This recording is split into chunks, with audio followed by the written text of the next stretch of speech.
ফিলিস্তিনি প্রতিরোধ যোদ্ধারা নেট জারিমে ইসরায়েলি দখলদার বাহিনীকে লক্ষ্য করে তীব্র হামলা করে চলেছে। যুদ্ধের সুবিধার্থে ইসরায়েলি দখলদার বাহিনী উত্তর মধ্য গাজায় নেট জারিমকে তাদের অন্যতম যুদ্ধ ঘাঁটি হিসেবে ব্যবহার করছে। নেট জারিমের একদিকে গাজা শহর এবং এর উত্তর এবং অন্যদিকে গাজার মধ্য ও দক্ষিণ অঞ্চল।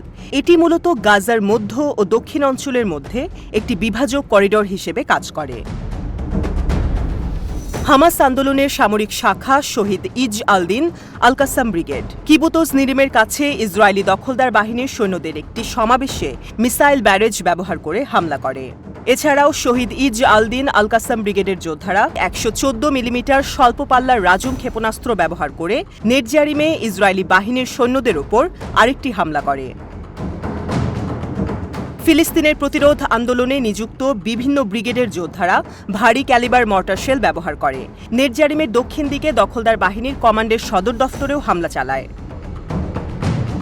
এছাড়াও ফিলিস্তিনের ইসলামিক জিহাদ আন্দোলনের সামরিক শাখা আল কুদস ব্রিগেড নিশ্চিত করেছে যে তাদের মুক্তিযোদ্ধারা ভারী ক্যালিবার মর্টার শেল ব্যবহার করে গাজা শহরের দক্ষিণ পশ্চিমে নেট জারিমে দখলদার বাহিনীর সৈন্যদের সমাবেশে হামলা চালিয়েছে।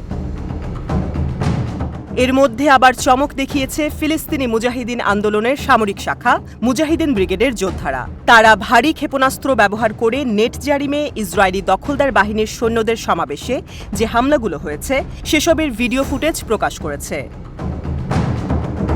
ফিলিস্তিনি প্রতিরোধ গোষ্ঠীদের মধ্যে উল্লেখযোগ্য আরেকটি নাম শহীদ ওমর আল কাসেম বাহিনী। তারা ফিলিস্তিনের মুক্তির জন্য গণতান্ত্রিক ফ্রন্টের সামরিক শাখা আল কুদস ব্রিগেডের সহযোগিতায় শেখ আজলিন এলাকায় দখলদার বাহিনীর সৈন্যদের সমাবেশে হামলায় নিযুক্ত ছিল।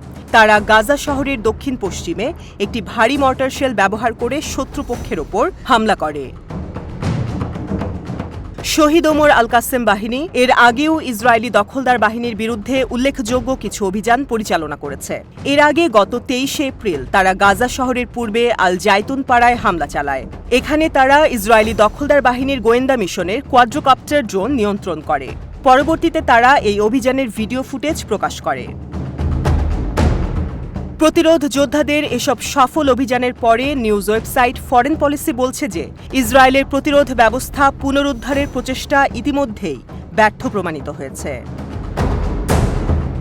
গত ১ মে ফরেন পলিসি নিউজ ওয়েবসাইটে প্রকাশিত একটি মতামতের অংশে জার্মানির Max Planck Institute for Social অ্যানথ্রোপোলজির পোস্টডক ফেলো সাজ্জাদ সাফাই এরকমই ইঙ্গিত দেন। তিনি বলেন, বিশেষ করে গাজায় ফিলিস্তিনি প্রতিরোধের সাথে চলমান যুদ্ধের মধ্যেই হিজবুল্লাহর সাথে লড়াই এবং ইরানের প্রতিশোধমূলক আক্রমণই প্রমাণ করে যে এই যুদ্ধে ইসরায়েল ইতিমধ্যেই ব্যর্থ।